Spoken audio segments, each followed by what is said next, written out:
Get in the know. Non-stop Vikings talk. It's Purple Daily on Score North and ScoreNorth.com.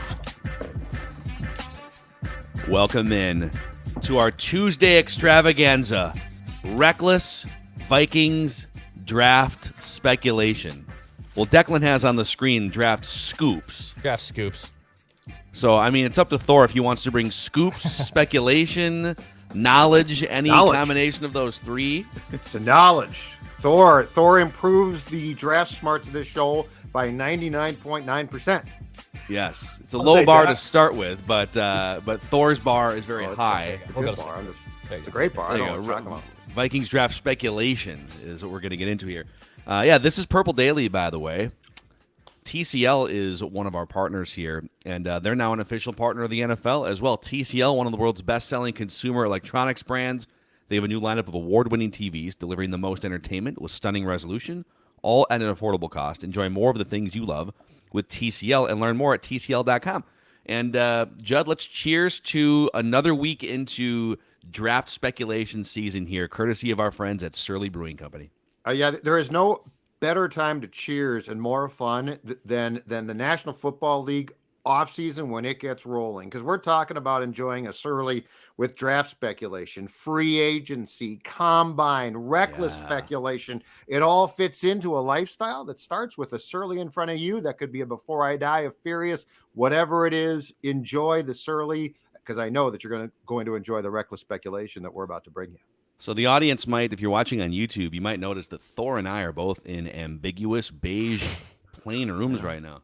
Yep. Thor, you know, it looks like we're visiting hours, like the same room or opposite sides of the wall. That's what this is. We are conducting this through a plate of glass. These guys. This is our one call. Our one call. We're allowed to talk to them for X amount of time. So if this whole thing shuts off, don't be surprised. I will tell you that the crimes were different. Phil is incarcerated for Cousins slander. For dunking on Cousins Crusaders on Twitter, yes. Yep, that's exactly right. Thor, we don't know. It's very hush-hush right now. What crime does Thor look like he may have committed? That's the question for the Purple Daily YouTube comment section. Question of the day. What crime does Thor look like he committed? Thor Nystrom from Fantasy Pros and Betting Pros, and one of the most foremost draft experts that we know, and you also heard him throughout the season on Before We Die, our Purple Daily Vikings podcast spinoff. So today, let's get into quarterbacks here. We were just talking off microphone. We might as well bring this to the show here. That, you know, I think people always kind of fret, Vikings fans, about the quarterback of the future, because most of the time when the Vikings have tried to find the quarterback of the future, they have failed. We have Christian Ponder, post-traumatic stress syndrome, Tavares Jackson, right? Even Teddy Bridgewater looked pretty good, but then blew his knee up. And so sort of clinging to a 35-year-old Kirk Cousins might work for another year or two. We'll see what they decide to do. But at some point, whether it's now or 2024, they need to start making a plan for the future at quarterback. Organizationally, the Vikings have been terrified to take shots in the first and second round on quarterbacks. And I get why. We just went over some of the names. But in digging on this, if you go back 45 years, Tommy Kramer was drafted, what, Judd, in the second round or first round? First round at 77, if I'm not mistaken. So first round. Since then, so 45 years of Vikings drafts since then, they've only taken 4 quarterbacks in the first or second round. Dante Culpepper, Tavares Jackson, Christian Ponder, Teddy Bridgewater. And so I guess sort of that as a backdrop, that they just don't really wade into these waters. Thor, you go ahead. Should they consider drafting a quarterback this year? If they do, should it be in round 1? Are there options later on? How do you like the quarterback class? I'm going to put a quarter in you, and you just go. Yeah, well, to the first point about the four quarterbacks taken in round 1 or round 2, that stat you put up, that blew my mind. Before the show, I was trying to wrap my head around it. It's a shocking little amount of draft equity for an NFL team to devote into the quarterback position in the modern era. You know, our friend Eric Eager had put out that tweet a couple days ago where he looked through the Super Bowl participants of the last 20 years. And he was saying it was, if you don't have a quarterback on a rookie deal, a Hall of Fame quarterback, or a team coached by McVay or Shanahan, you're basically not making the Super Bowl. Yeah. There's like one instance where it wasn't one of those three things or whatever. So it's shocking that the Vikings have devoted that little. And then as far as this draft class, this is where it gets kind of interesting because right now the Vikings only have 5 picks. If you look at the websites, they'll say the Vikings have 4, but they're going to get a comp pick from Tyler Conklin signing with the Jets. So they'll end up having 5 picks. I don't think that's enough picks to take the luxury on the quarterback with how many holes you're projecting to have right now with where you sit. Now, if you trade down in the first round, trade back into the second round with your first round pick, you acquire extra picks later. Or we've been talking about some of these possibilities. You trade Dalvin Cook. Would someone give a draft pick for Adam Thielen if you traded him? Some of the veterans, if you can augment those picks and boost it up to a regular looking class where now you have 7 or 8 picks, I think that's where the quarterback becomes in play in the middle rounds or in day 3. And you certainly couldn't argue against that pick because they don't really have a future plan beyond Cousins. So Thor, my guess is that the top 4 QBs or so are probably gone within the first 10 to 12 picks. Okay. Yeah. So beyond that, to add to Phil's list, I think one of the attempts that the Vikings actually did take was Brad Childress's first draft in 2006, which he essentially ran, and he took T-Jack by trading up with Pittsburgh for the last pick of the second round. So take me through that. Where is this draft as far as the potential deepness in that position? Because I think that's where we're talking about taking chances. Like it's not one of the primary names. It's that secondary list of, oh my gosh, this guy developed and now he's really good. And where does that list stand? Because I think that's the one I'm curious about, because that's the one it also feels like the Vikings have never really been sufficient at identifying. Yeah, you mentioned the top 4 consensus quarterbacks, and Judd, I agree with you. The range that you're sort of putting there, I think there's a shot that it could be all 4 in the top 9 because I think the Panthers pick 9th. If the Panthers though don't take the 4th one at 9, the lowest I think the 4th one would fall would be Washington's pick, and they're right there in the middle of the draft. Of the round of the first round. But after that, of course, there's the drop off after the consensus top 4. I think that there's 2 day 2 quarterbacks in this class in Hendon Hooker of Tennessee. Of course, Vikings fans seem familiar with him at this point. And then Stanford's Tanner McKee, who is a huge pocket passer, prototypical pocket passer guy. After that, it seems like there's another teardrop, at least with the way that the NFL is perceiving the quarterback class. And that's when you get into that quagmire of the tier where it's like Jake Haener, Clayton Tune, Aiden O'Connell. If you want to toss Stetson Bennett in there, I'd probably have him a tier or 2 lower. But like you start Tyson Badgett, the other, the D2 kid from Shepherd that we saw at the Senior Bowl. Those are sort of the tiers you have. I do think you're going to see another quarterback probably go into day 2, maybe even 2. But that's sort of what you're looking at as far as like the hierarchy of that quarterback class. It's so interesting because if you're fully committed to finding the next franchise quarterback, you almost have to do what and you're not a team that's garbage and drafting high, right? Like the Texans are always flirting with franchise quarterbacks in the top 10, and you see the Browns for 20 years and stuff. The Vikings, in their defense, they're not really drafting in the top 10 very often organizationally because even their bad seasons are like 7-9 or 9-8 or 8-9 last year, whatever it was. So if you're a team like that, if you want to find one of the top 3 or 4 quarterbacks, you almost have to do what the Chiefs did 5 years ago and trade up to do it. So my next question for you is, assuming this year and even like next year, but we'll talk about this year's class specifically, if you're the Vikings and you think, man, this is the time to strike. We're going to play out the last year of Kirk's contract. It'd be great to go get our guy, have him sit behind Kirk for a year, but we don't want it to be like an Aiden O'Connell, 4th round sort of a flyer. We don't want it to be another Kellen Mond situation. We want to do it in the first round because we know that's where the blue chip talent is. Which quarterbacks would be on your list to say, the Vikings should consider trading up for this guy, and how far down would they have to fall for the Vikings to move up from 23 to make it worthwhile? Chiefs moved up 17 picks. They gave up like the first, second, and then the first round pick the next year, I think it was, to go get their Patrick Mahomes. But What is that equation like if the Vikings are thinking about doing it in the first round this year, Thor? I think the only plausible scenario would be for Anthony Richardson. And the reason that I say that is the other three guys, their draft import's going to be so high, the cost is going to be prohibitive for the Vikings to make that move. Because they already have the limited amount of picks, right? With sitting with 5 right now, you don't have the second round pick. You're going to have to dig deep into future draft equity in order to make that trade to get into the top, probably be 6 or so or 7 to guarantee yourself one of the top 3. Richardson's way more plausible though, because there's that scenario where he gets beyond Carolina, and there's probably no scenario where I shouldn't say no scenario, but it seems like it's a far more remote possibility that 4 quarterbacks go before the 9th pick. So like, I think when you're talking about a reasonable trade the Vikings could make with the equity that they have, it would probably be Richardson dropping into the middle of the first round on the scenario where now you just have to hop Washington, and that they could do a little bit more reasonably, especially if they've acquired other draft picks in advance. We'll just have to see.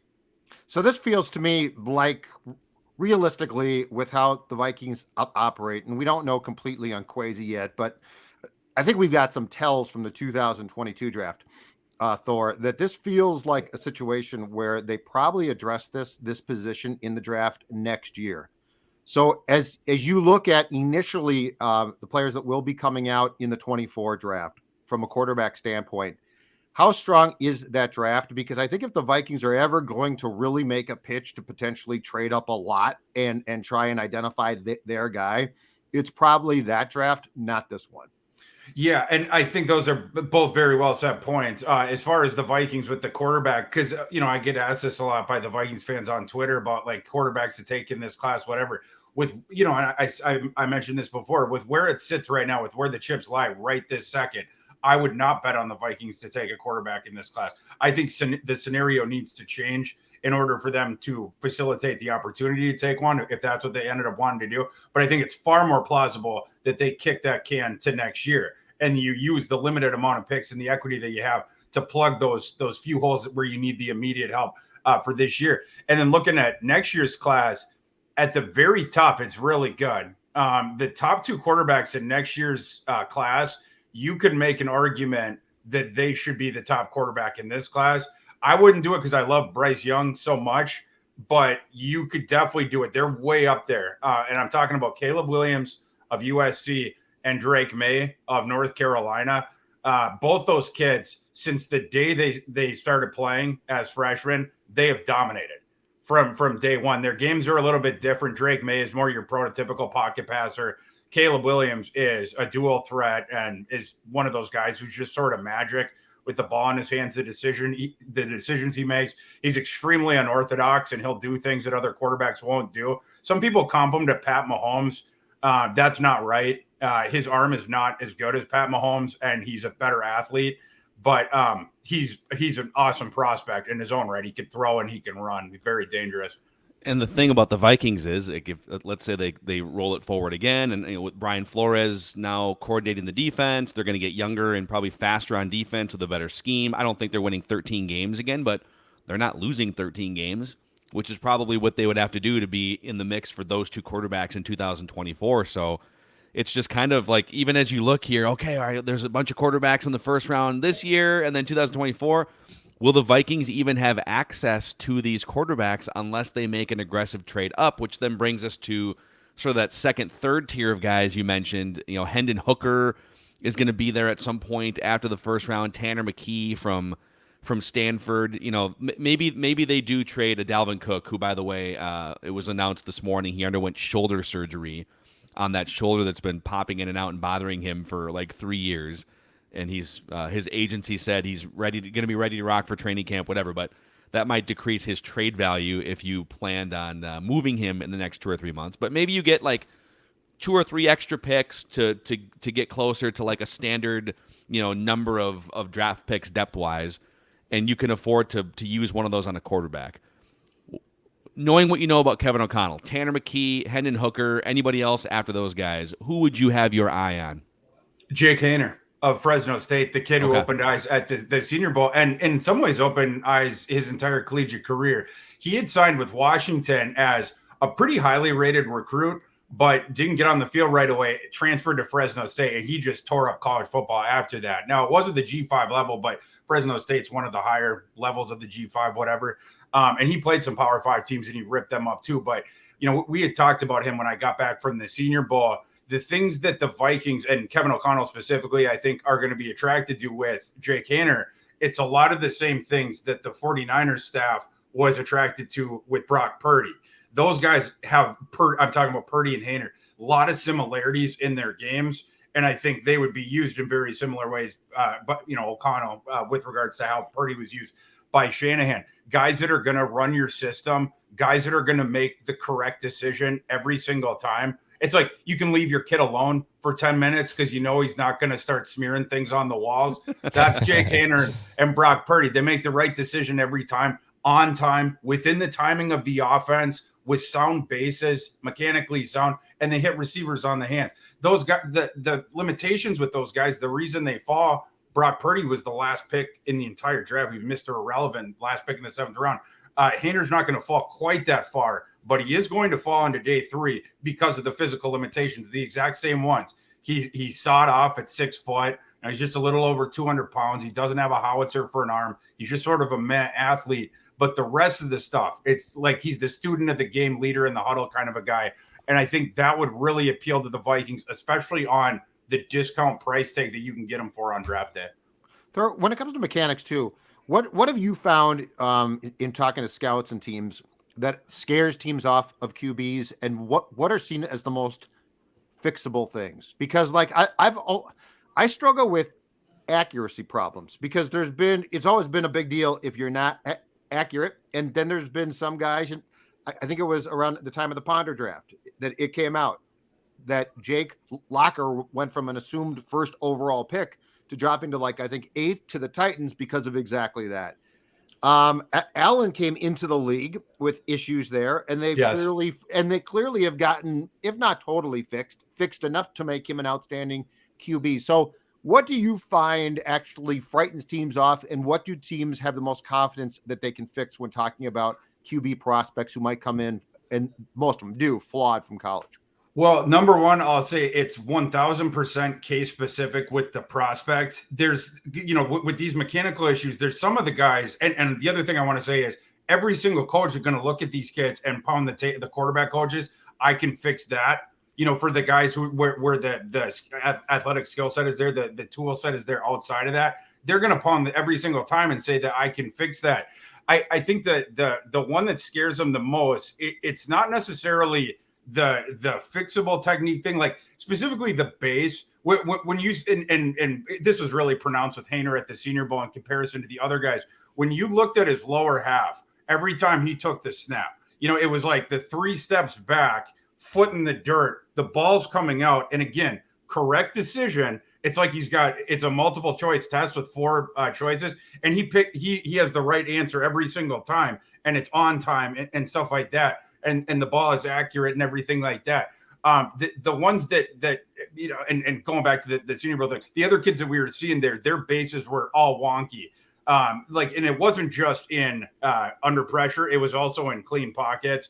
Like some of the kids look like, Bambi on ice some of the times when, like as far as how wide their base would get, or crossing their feet when they're sort of dropping back, whatever. One of the ones I think that concerns the most is when a player consistently in college loses mind of their technique under pressure. That stuff is they consistently don't mind it once the pressure comes. That's harder to work with.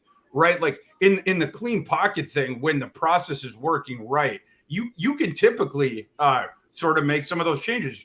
Judd, you were mentioning Josh Allen, guy who came into the league with a whole bunch of mechanical issues. He had mechanical issues in his lower half, also had some mechanical issues in terms of marrying the upper half to the lower half. But the Bills were able to do that because Josh Allen, he wasn't a guy who's like everything devolved once there was pressure at the gate, where he just sort of lost his mind with everything. It was like, oh, if we just teach him this stuff, it's going to sort of, sink in or whatever, and he's going to keep his head with the rest of it. It's the guys where the pressure really just causes them to lose everything, where you get concerned. What's harder, because this is such a fascinating, there's both the pressure how do you handle the pressure, and then there's the accuracy, and sometimes the two can kind of blend together. Like C.J. Stroud, for instance, because he plays at Ohio State with NFL wide receivers and NFL offensive linemen, and half their schedule is garbage Big Ten teams, doesn't have to perform that well under pressure. He struggles under pressure, according to smarter people that watched his games. Hendon Hooker's an example of a guy that basically had receivers schemed open for 3 hours every single week. When pressure came, Hendon Hooker, according to Pro Football Focus, he only completed like 7 passes when moved from his spot in the pocket. Yeah. So when he was pressured, he'd look to run instead of looking to throw. So I guess my question to you is, as you're parsing all this apart, how do they perform under pressure in college? How can it translate? How accurate are they? Anthony Richardson, had a third of his passes were uncatchable, according to the data. Yeah. Is accuracy easier to fix, or is skittishness under pressure easier to fix? Accuracy for sure. Accuracy for sure. Yeah, because you don't typically see guys who crater under pressure in college, like throughout the time that we see them on the field, that becomes at any point in their NFL career strength. Typically, when you see that as the scarlet letter, where that's like something that you saw throughout their college career, like a narrative, that ain't changing. The accuracy thing, you can do the tweaks to up it, right? Like we were talking about with Josh Allen, where once those mechanics got locked in, all of a sudden he had the rest of the arm talent and everything like that. And it turns out he was seeing the field fine, right? And then he started to play with obviously much better talent with the Bills than he was with Wyoming. You can tweak that stuff, but you can't tweak a guy that just consistently melts down under pressure. You can't be there with him in his helmet when that's happening every time. What can teams learn, Thor? And this has been a continuing thing, but I would guess that each time it takes place, teams sit down and discuss it, or at least they should. What can teams learn from Jalen Hurts falling? Like what was there that they didn't see? What can they now go back in? Because I mean, the talent was there. It's not like he didn't have college success at not one but 2 schools. But Yeah. what's the cautionary thing of, man, in retrospect now, that at the very least has to be a mid to first or late first round pick, and he clearly fell into the second round.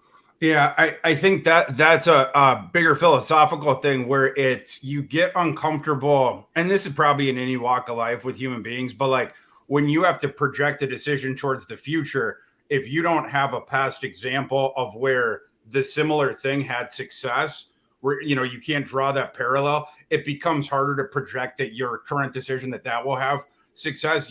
This is why we do player comparisons, right? Like you want sort of like a similar example to that. And so when you don't see that's where it gets tougher. And in the case with Jalen Hurts, there hadn't been a ton of quarterbacks that had succeeded like that. And in part, it's because the NFL hadn't evolved fast enough offensively, where you weren't putting the good athletes at quarterback. But like Jalen Hurts, initially he played right away for Alabama, and he wasn't really ready to play, especially as a thrower. Like I remember I was working at RotoWorld back then, Jalen Hurts' true freshman year at Alabama, and his draft the year after, like the off season after that, Alabama had a first round receiver. I believe it was Amari Cooper, the guy that Hurts worked with as a true freshman. But I remember my colleague, Evan Silva at RotoWorld, he would watch the film after the season because, of course, he's covering the NFL during the season. I'm covering college football. But then after the season in like January, February, March, he would catch up on the college guys by watching them one by one. So he was watching the Amari Cooper tape, and then he would text me. He's like, who's this quarterback Alabama has? Why do they have a quarterback that can't throw? And he, like every single throw is like a worm burner, and whatever. But like he worked on it. The thing that never got, one of the sort of capped limitations on his physical skill set is, you saw it in the very last play of the Super Bowl, he doesn't have a howitzer. He tried to throw the Hail Mary. I don't think it even got 50 air yards. So you knew with him, the field was going to be somewhat condensed, where it's like 50 yards at most, but probably it's like more comfortably like 35 to 40, you can go out. But then you stress the defense so much, not vertically, but horizontally, and he could kill you in the intermediate sector. It's the one thing he did consistently at Alabama and Oklahoma, where you started to get, it's like a pitcher against a hitter, where a pitcher has 2 elite pitches, and like you give him the heat, and all of a sudden the hitter's like, well, it's tough to hit 100 miles per hour, but I'm just going to sit back on this.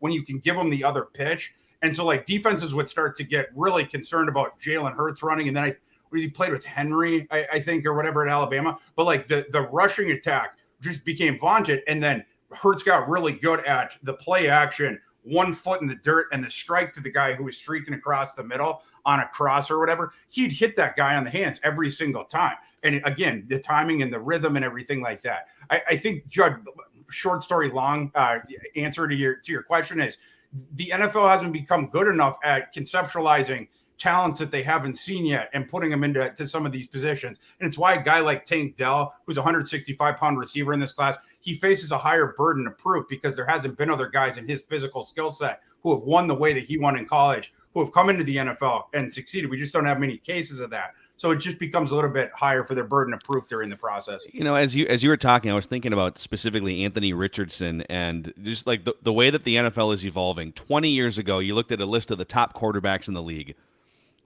Most of them were just sort of statue pocket passer guys, right? It was Tom Brady and the Mannings and Big Ben Roethlisberger, and then Matt Ryan comes in the league, and it's a bunch of those guys. And Tony Romo could move around, and Mike Vick in the early 90s, but now it kind of feels like at least half of, like if you went through the top 15 quarterbacks in the NFL, most of them, even the pocket passers like Joe Burrow, like they can move. They can sprint out of the pocket. They're not just susceptible to, oh my God, internal pressure and you're screwed. They can make something happen. So with the way that quarterbacks are becoming more athletic and I think just like the culture of football, the last 10 years, it's more acceptable and okay to just have athletes playing that position, even if they're not pinpoint accurate, right? How much can you sacrifice accuracy, reading defenses, and just mechanics and some of the traditional things that you look for if you're just athletic enough? And Anthony Richardson's a guy that strikes me because he's one of the least accurate quarterbacks in college football. He has major footwork issues, and maybe he's not great at going through progressions before he tries to run for 15 yards. But can you overlook some of that stuff in 2023 NFL if a guy is just a crazy athlete? Not all the way, of course, because with the defense isn't afraid that you're going to complete the pass, obviously that hinders everything else, all the other advantages to his game. But it can mitigate it for sure. Like people, I feel like with the quarterback position, you do the NFL draft stuff. One of the more underrated, like the thing that they don't bake in enough with the quarterbacks, I feel like, is the athleticism. It's like when they're talking about the evaluation, sometimes it's like the only thing they care about is the passing stats and different stuff like that. And it's like the value that some of these guys bring as a runner out of the pocket or just buying time within the pocket. The ability to not convert pressures into sacks. Like Richardson's really good in this class as far as like the pressures come, but they do not turn into sacks against him. Levis is on the other end of the polarity. He's really bad at that. So like, you're gonna derive other things from that. It's about tailoring your offense to that player and then making sure that he gets good enough at those weaknesses so it becomes playable. With Richardson, you would construct an offense, you'd spread it out, you'd go vertical because he can throw the ball a country effing mile, and then you have to play two safeties back, so you're always going to have thinned out boxes. And the guy's 6'4", 250, and he's a stud athlete. So that's when you could start running in the thin boxes with him and with Richardson and your running back. And this is great stuff. I remember talking to Spielman when I was covering the Vikings at the Combine about this, Thor, when this trend first started, which was, college long ago, 15 years or so, opened things up way more. And at that time, the National Football League was like, oh, that's not how we play. And I remember talking to Rick about how do you scout guys now? Because like telling what they can do, translating it to your game from their game is tough. What I didn't know at that time was that more young coaches and smart coaches would start to look at it and be like, hold on a second here. That actually works. We'll try that. And I think that's why you need coaches who are adaptable. It's why I think we're seeing young coaches who don't say, this is, I run the West Coast scheme. Like the West Coast, as we knew it, is basically dead. It's morphed and changed a lot. But I saw today that the Ravens hired the Georgia OC to be their OC. And it's genius because basically what they're saying is if we go and get another old school National Football League OC he's going to look at Lamar and be like, I can do a couple of things here. Mm-hmm. A college guy is going to say, all bets are off. I can do a ton of things. And, Mm-hmm. and so like, that's where I think what we've now entered is an era of accepting adaptability.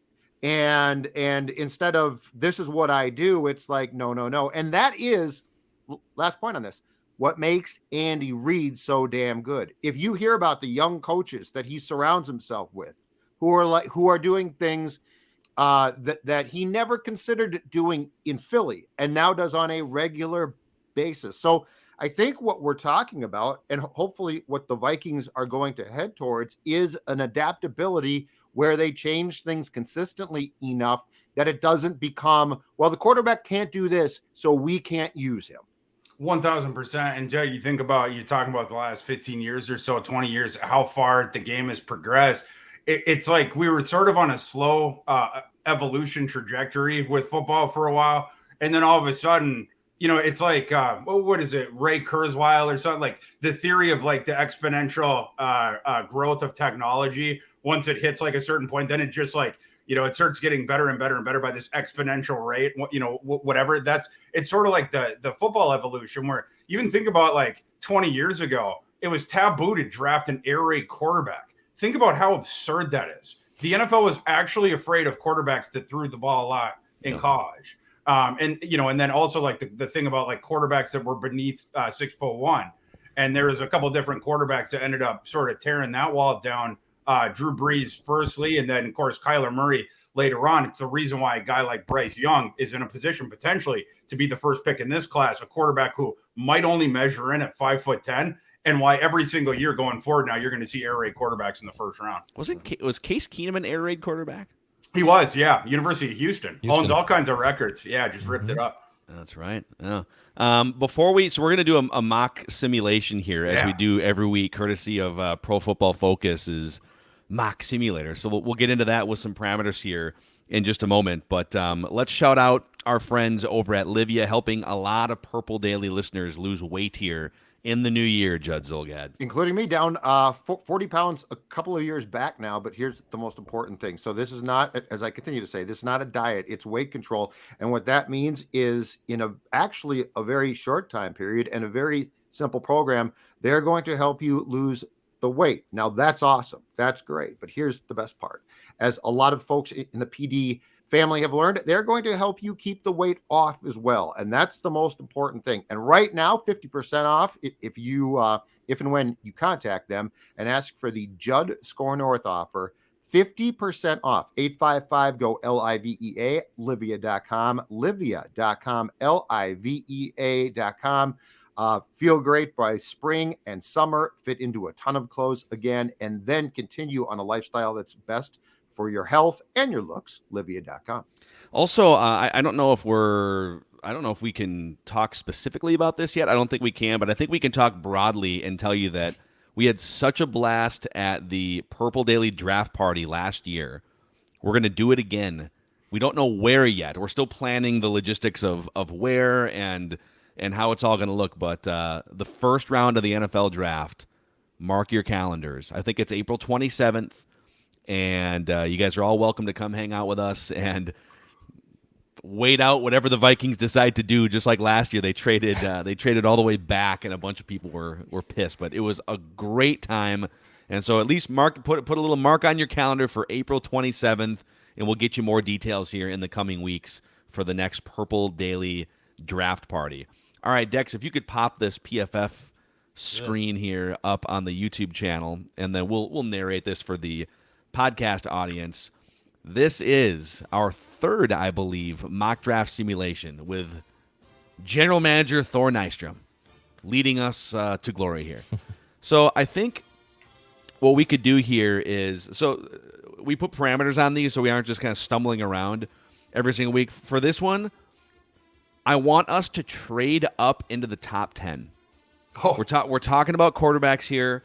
Let's essentially do what Thor kind of mapped out, which is let's go get a couple extra picks. Let's keep Kirk Cousins for another year. Let's write out the last year of his contract. But let's go get, like, and you guys stop me here if you disagree with this. We know that we can trade Dalvin via the PFF system here. He did just have shoulder surgery, but the Buffalo Bills could use a running back. Maybe he plays next to his brother. That's the Cowboys. So if you guys are cool with this, I'm gonna offer Dalvin Cook to the Bills because we need some draft capital if we're gonna move up, right? Yeah, let's do it. That's what you were saying, Thor. So let's see if we can get the 91st pick here. It looks like it'll be accepted. So let's offer this trade to Buffalo, and it's been accepted. Congratulations. We just picked up a third-round pick for Dalvin Cook. All right. Let's trade again here. Let's see if we can pick up some more draft capital. Let's trade. What if we said, okay, aging defensive players. Boy, it's just going to be really tough with all these guys over the age of 30. Let's trade Zadarius Smith before a contract situation ensues. Okay. Yeah. And who's a team that could use an edge rusher off the top of your head, Thor? Let's go a team closer to Kentucky, maybe Baltimore. We traded with Baltimore in the past. Okay. Let's talk to Baltimore here, see what they're up to. And Zadarius, didn't Zadarius try to play for Baltimore last time around? Oh yeah, maybe that would scuttle. No, but now they're like, oh, okay, he's healthy enough. We could. Oh we yeah, could, I we could scoop him up the now. second half of the season with a knee in a sling. All right, let's see it. Oh, we can get the 125th pick for Zadarius Smith. What's that? Is that a fourth-round pick?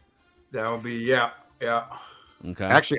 Actually, Phil, I got news for you. I think if you want to do what you're talking about, I think you might have to trade Danielle Hunter. Danielle, wow, you guys. Okay. Yep. I don't want to do it, but I'm saying you've got lofty goals right now, buddy. You got real lofty goals. Well, let's see. Okay, let's see. Can we get that 22nd pick? What if we go Danielle and like the 119? There you go. Nope. Yeah. How about the Danielle and the 91? Danielle and the 87? No, they're not doing any of these. Wow. But we could do Danielle for the 86, and they would You do don't it. like Danielle as much as I do. Okay. Yeah. What about this? Oh, here you go. Danielle for the 86 and the 125. Okay. Yep. Okay. Yes, for the purposes of this, I think that's good. And then they have to figure out what they do with that contract. So we just picked up 3 draft picks for Danielle Hunter and Dalvin Cook. Going to get younger, going to get cheaper. Figure it out. I'm assuming they accept this. And they did. Okay, so. Now you go. Here you go. All right, so now we're going to start the draft. I'm going to pause it after like the first 5 picks so we can let our general manager, Thor, sort of process what's happening. I want a mock! Love it. All right, Jalen Carter to the Bears. Will Levis to the first quarterback off the board. Will Levis to the Texans. Cornerback, this is crazy. This is bonkers. Look at this, dude. Oh my God.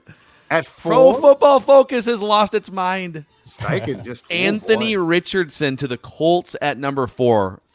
Let's just stop it right here because Bryce Young is still on the board at pick 5 here, Thor. What if it plays out this way? How drunk are you getting? Oh man, yeah. I mean, you might have to make a call there. Although he would make a lot of sense on Seattle because you know that they're not afraid of the size with the quarterback, so they might just run the card up at that point. But I do think there is a scenario where he falls to 5. Interesting. So our goal here on this mock is to trade up into the top 10. And I think it should be for a quarterback if we're going to do it, right? Because that's like, is there any other, I mean, you tell us, is there any other position you would move from 23 into the top 10 in this draft besides a quarterback?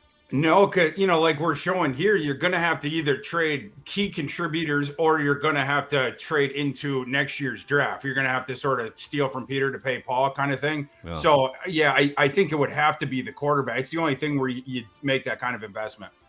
So Stroud and Young are still on the board here.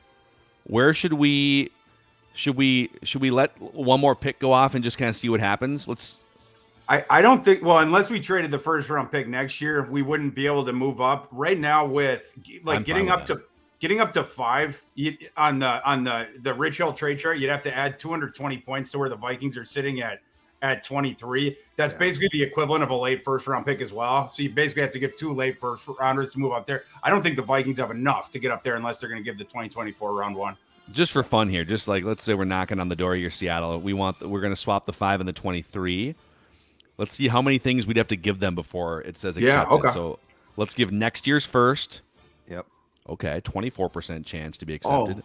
Can we offer it and just see if they take it on the chance? I think they're probably going to say no. Let's throw the 86 in and see what happens. All right. There. Now we're up to a 69%. Yeah, you're getting chance. closer now. Now down to like 91 or 119. Let's try 119. 87. 85% chance. Yeah. Oh god. I So think we you would. Let's do it. Let's try it. You guys. But wait, good you with gotta free take you gotta take out 86 though, right?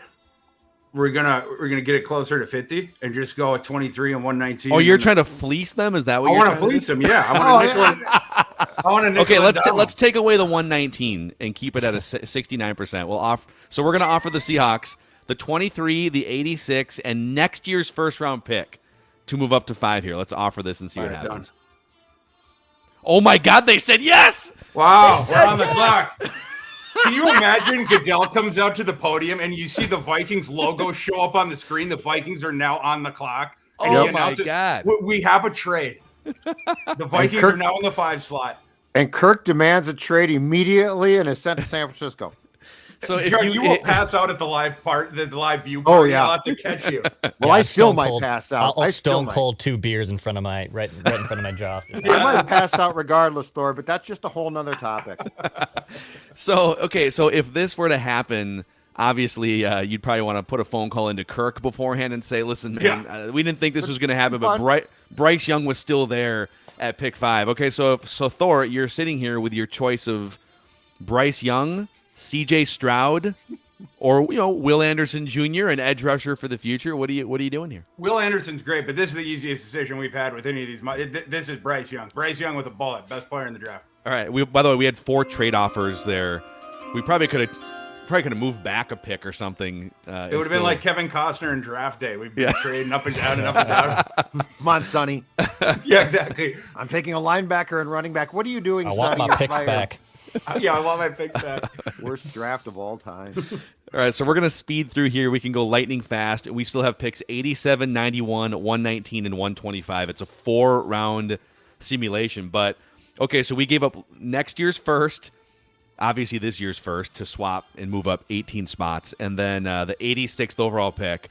And now you have a situation where Kirk Cousins is still under contract because you're through free agency period. You could still trade him, I guess, with like a post-June 1st designation. His agent's making calls right now. Yeah, he probably is. Talking to John Lynch as we do this. Yes. That's a plausible scenario still, I think, if the Niners kind of get through the next few weeks and realize, man, we just need a guy that can run the ship. Okay, so Bryce Young, I'm sorry if I just have to break it, because I never even thought about Bryce Young on the Vikings. If he was the evocation to Fran Tarkenton, when you see Bryce Young in purple, they're so similar as players. Just the pint-sized scramblers who are prodigies as throwers that see the field so well.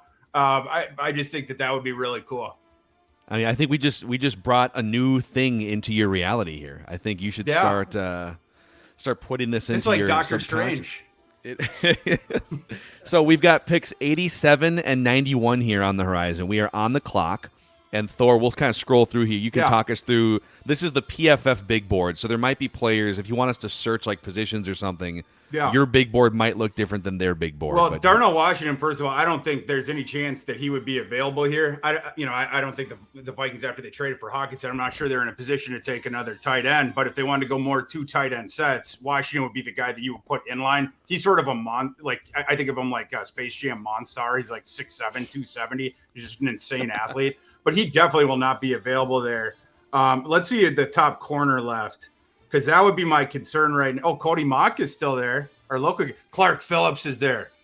Oh, Drew Sanders is there too. There's actually a lot of guys falling here. Wow, I think I got to go. Drew Sanders. I think I got to go Clark Phillips in a close call over Drew Sanders, just because of the immediate help.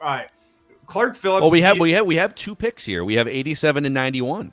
Oh, we're gonna get 2 good players here. I'm gonna go Clark Phillips with the first one because I don't even think there's gonna be another cornerback on my board that will be close to where he is right now. But he's right up there with the stickiest cover corners in this class. We were talking about Devin Weatherspoon in the last one. Clark Phillips has more size concerns than some of these other guys, but he stays in your back pocket the whole game.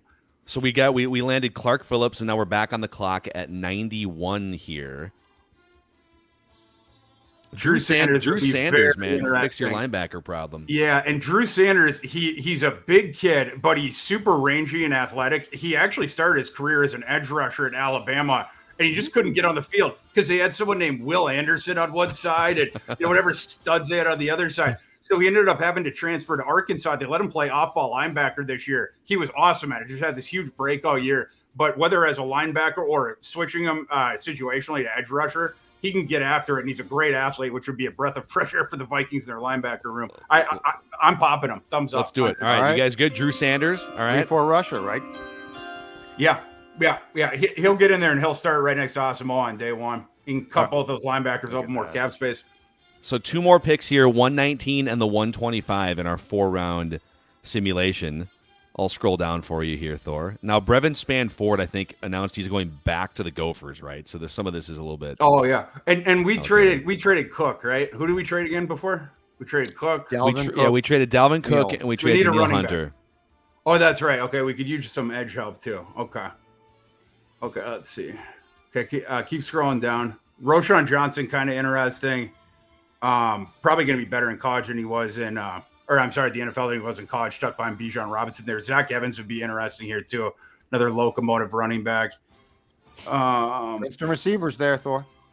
Yeah, we could use some receivers. Yoshivas a little raw for me. Marvin Mims might be the pick here. I really like Marvin Mims, and he's gonna fall through the cracks because he's skinny and he's not super duper athletic, but makes plays at all sectors of the field, and he's been productive since he first stepped onto the field. So, he would definitely be in play here. If you guys are down for it, Marvin Mims. What's his ability to stretch the field? Can you go over that again real quick? Is he a guy that's going to complement Justin Jefferson? He's not like the physically dominant guy like Randy Moss, where it's like he can outrun you and then he can outjump you 2 downfield. He's more like the smooth operator and the slithery guy in his route. Okay. So he can shake you along the route, and then he can make the plays downfield. He's got the ball skills to win downfield.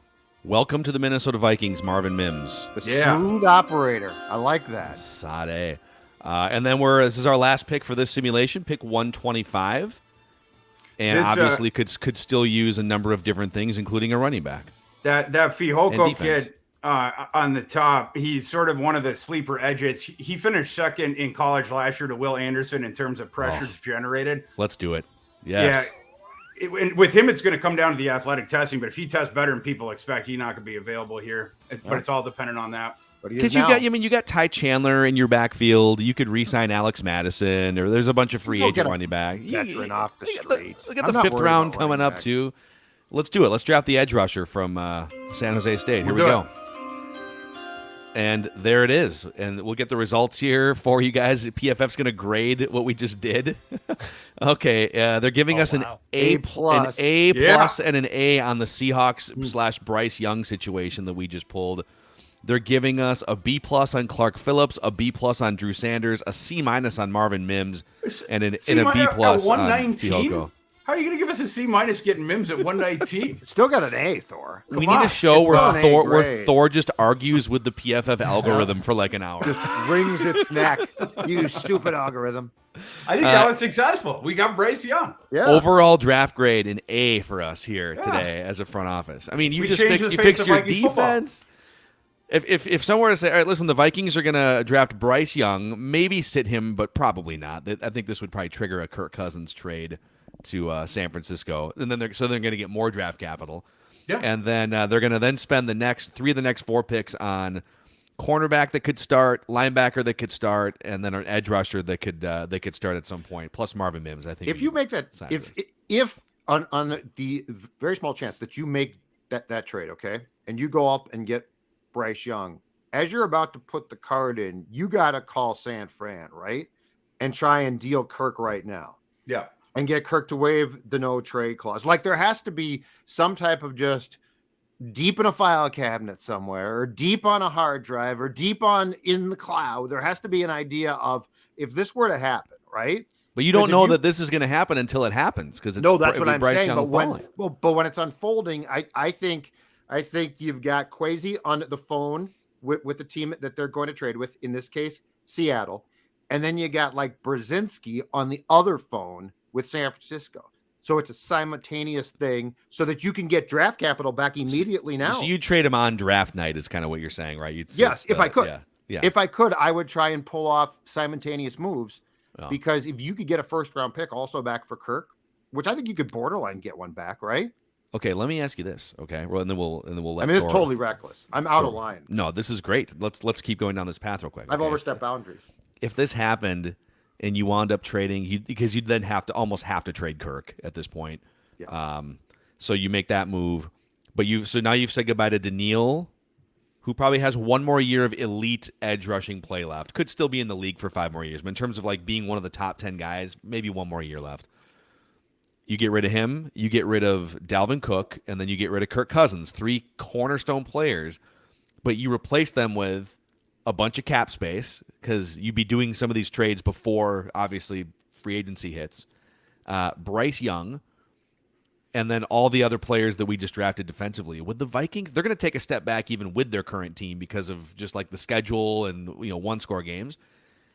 That, to me, is a competitive team for this year, even though you're sort of creating a window that's much wider than 2023.